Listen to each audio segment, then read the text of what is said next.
Vocês já pensaram o que pode ser a vida depois da morte?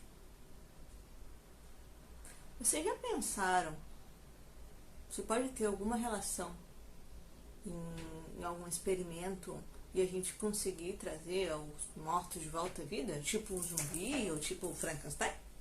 É precisamente isso que a gente vai tentar descobrir no livro dessa vez. Se liga no projetinho do Stephen King.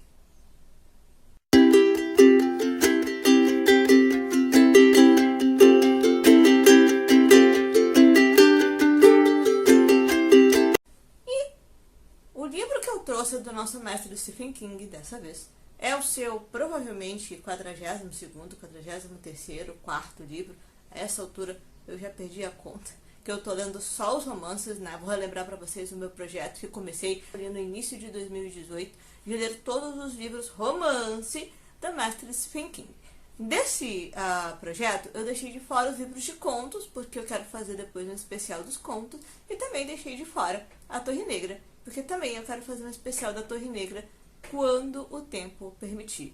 Mas vamos parar de bobagem, vamos parar de enrolar vocês. Eu sei que vocês querem saber, e dessa vez nós lemos Revival, do mestre Stephen King. Esse livrinho foi lançado, então, originalmente em 2014, pela Scribner, que a gente já tá carequinha de saber a essa altura. E aqui no Brasil, ele só veio chegar, então, em 2015, pela Suma de Letras, que também a gente já tá carequinha de saber. E aqui a gente vai conhecer, então, Jamie Morton.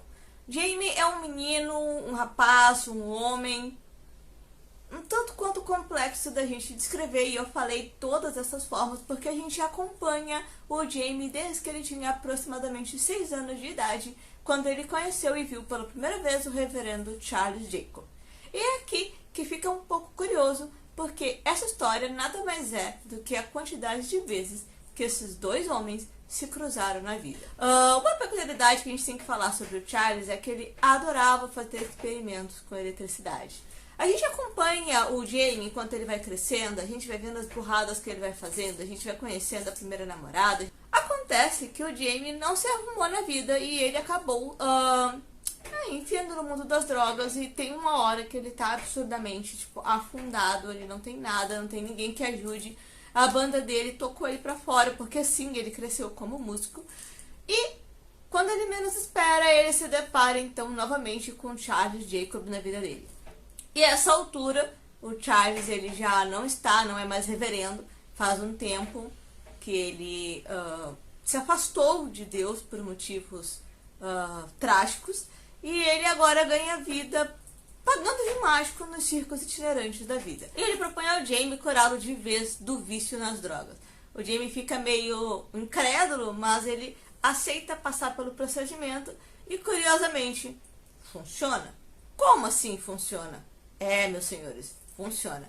Mas o Jamie acaba pagando alguns preços e algumas coisas estranhas começam a acontecer. Recuperado das drogas, ele acaba vivendo a vida dele como um produtor musical muito bem remunerado. Tava tudo certo até que ele ouve falar no Charles de novo. Dessa vez o cara já não tá mais no circo itinerante. Ele está fazendo novamente pregações em nome de Deus, curando pessoas, e o Jamie olha, cara, algo de errado não está certo nessa história. O Jacob tem um objetivo, e esse objetivo é muito sagaz. E claro, o Jamie consegue descobrir esse objetivo, e o objetivo de vida dele passa a ser impedir o Charles de fazer mais mal às outras pessoas, de desmascarar o cara. Eles voltam a se encontrar cerca de mais uns 5, 6 anos depois. A essa altura o Charles já está um velho caquético acabado, e ele pede uma última ajuda. Na realidade da realidade, ele chantageia o Jamie Morton para ajudá-lo nesse último e fatal experimento. Fatal sim, senhores, porque quando eles completam, seja lá o que eles estavam esperando, o negócio pega. E o negócio pega muito, muito feio. Então só nos resta saber que negócio feio é esse que aconteceu. O que acontecia com o Jamie depois que ele passou por aquele experimento do Charles? Que coisa trágica foi que aconteceu na vida do Charles para que ele abandonasse a sua fé em Deus e deixasse de ser reverendo? Aliás, como terminou a vida de Jamie Morton depois de toda essa reviravolta em sua vida, depois de tudo isso que ele descobriu. Então vocês a essa altura já sabem que para descobrir a resposta de todas essas perguntas, vocês vão ter que dar uma lidinha nesse livro, que só tem 376 páginas, acredite em mim. Não é muito, dá pra ler bem devagarinho e com força de vontade vocês conseguem sim. Mas eu tô sentindo que talvez seja necessário explicar um pouquinho mais e destrinchar para vocês a parte mais literária da coisa, para vocês tentarem, se quiserem, entender toda essa composição, toda essa estrutura. Então a gente já começa dizendo para vocês que esse é um livro narrado em primeira pessoa. E eu já comentei não uma, não duas, mas eu sou apaixonada quando o Sr. King faz os livros dele em primeira pessoa. Claro, dá mais veracidade à história, apesar da gente saber que é tudo ficção. Será mesmo? Vamos concordar que a visão em primeira pessoa, ela dá muito mais veracidade à história, não é mesmo? Além de ele ser narrado em primeira pessoa, a gente já pode considerar esse livro também um romance do tipo terror. E sim, lendo vocês vão entender porque o gênero é terror. Os fãs de Lovecraft com certeza vão amar de vez esse livro. Mas vamos focar aqui, né? O padrão de enredo que eu identifiquei nesse livro é o cara com um problema. A gente precisa preencher alguns requisitos para esse padrão. E é basicamente onde a história tem que ter um herói involuntário que resolve um problema e que geralmente envolve um sacrifício para que ele possa resolver esse problema. Então a gente tem que ter o herói involuntário, o mocinho tem que ter o problema causado e tem que ter o sacrifício que ele fez para resolver esse problema. E a estrutura que a gente viu o King utilizando aqui, além para construir esse padrão de enredo, é a estrutura literária de arco dramático, justamente porque ela se enquadra muito nesse cara com o problema, né? E para fazer essa estrutura, como é que ele fez? Dessa vez não houve aquela separação por partes. Os capítulos são lineares, a gente tem um capítulo aproximadamente do 1 ao 15. São seguidos e cada capítulo conta a história sem grandes separações. A gente vai encontrar N ferramentas para fazer essa estrutura de arco dramático, né? Além das básicas, óbvias, que todo mundo já sabe, descrição, narração, diálogo, a gente vai ter algumas mais sutis e detalhadas, que seriam, então, fluxo de consciência, monólogo interno e omissão. Eu arriscaria a colocar que talvez tenha uma ironia dramática na situação.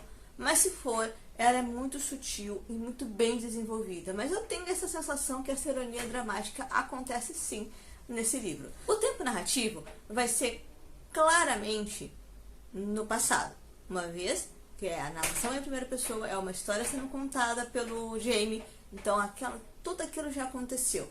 Então a narração dele é num tempo passado, de um tempo passado. E isso passa em anos, décadas ou séculos. Já que a gente acompanha o Jamie desde que era pequeno e o Jacob desde que ele era jovem pai de família.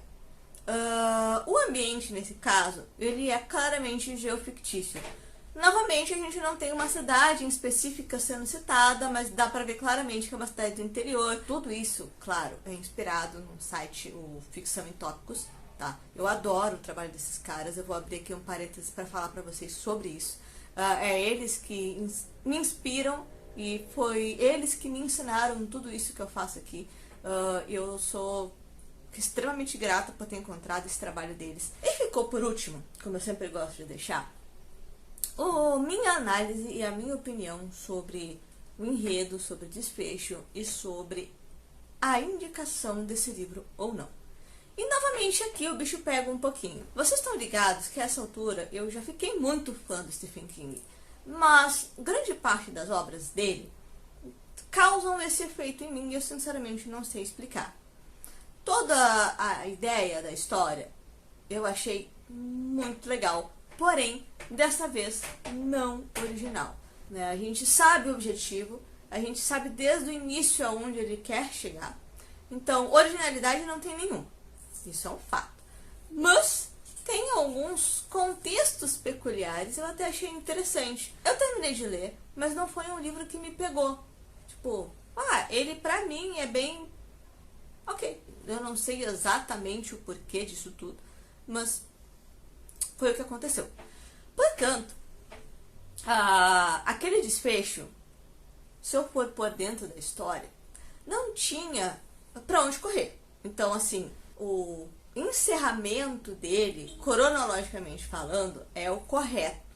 Não é frio, é como se fosse distante, como tipo, cara, não sei se daria pra fazer uma coisa um pouquinho mais surpreendente, não sei se daria pra fazer algo um pouco mais dramático. E por causa desse encerramento desse jeito, não ter me arrebatado 100%, eu acho válido a leitura, porém, eu só indicaria, tipo, cara, pra quem ou é fã do Stephen King, quem é fã do Lovecraft, quem é fã de coisas de terror, que entenderia muito mais a história, mas é uma indicação não peculiar, mas ela é uma indicação feita para ser feita com cuidado. Eu, particularmente, não teria na minha estante. Se você quer ter, se você tem, me mostra aí. Vem aqui comentar comigo por que você acha, então, que eu deveria ter esse livro na minha estante. Você concorda ou não comigo? Agora, só me resta trazer para vocês aquelas pequenas e bem caprichadas curiosidades a respeito de Revival. A primeira delas é que esse é um dos poucos livros dele que ainda não tem uma adaptação. Mas não significa que já não esteja encomendada, já não esteja a caminho. Sim, senhores. O filme já está em desenvolvimento, né? Desde 2016. Eu sei que ele está bem parado pelo tempo em que se leva uma produção. Mas a última notícia, ou a última coisa que se sabe, é que até o Russell Crowe já está escalado para fazer o filme. O restante do andamento e do desenvolvimento de como anda essa obra ainda é um mistério. Mas espero que em breve a gente ainda possa ver esse filme nas telinhas do cinema. Essa altura já não é segredo. Esse livro foi claramente e publicamente, né, o próprio Stephen King já disse, foi inspirado em duas grandes obras literárias. A primeira delas, que vocês já sacaram, é Frankenstein, da Mary Shelley. E a outra inspiração que a gente tem na composição desse livro é O Grande Deus Pan, do Arthur Machen. Eu acho, e aqui eu tô falando bem, eu acho que eu não li em lugar nenhum, que também tem muita influência do Sir Lovecraft nesse livro, hein? E claro, a gente não podia deixar de perder uma referência interliterária, a única, porém genial, referência a Joyland. Essa é muito legal, sabe quando tu tá lendo e de repente o cara, pai, eu fiz isso lá em Joyland na época em que ele ainda era aberto, e você fica, quê? Como não foi um livro assim, oh meu Deus, e é um dos poucos livros, não vou dizer bem falados, mas são uns livros poucos comentados do mestre, eu não achei muita coisa. E se você me acompanhou até aqui, eu vou agradecer muito, muito, muito, porque é por vocês que a gente faz isso, a gente traz esses novos conteúdos, a gente tá aqui diariamente, ou pelo menos a gente tenta, tá gravando, tá editando, fazendo esses conteúdos, lendo os livros pra vocês. E não deixe de seguir a gente nas redes sociais, tem o Instagram e tem o Facebook. Não deixe de acompanhar a gente por lá também, tem muita coisa interessante que eu posto por lá. E se você chegou até aqui também, não se esquece, se inscreve no canal ali pra ficar ligado em todas as novidades. Ativa o sininho também, ó, não esquece pra ficar ligado nas notificações. E você pode estar acompanhando qualquer uma das nossas obras, dos nossos vídeos. Você pode ver esse aqui ou você pode ver este aqui. Eu, nesse momento, vou aguardar vocês no próximo vídeo.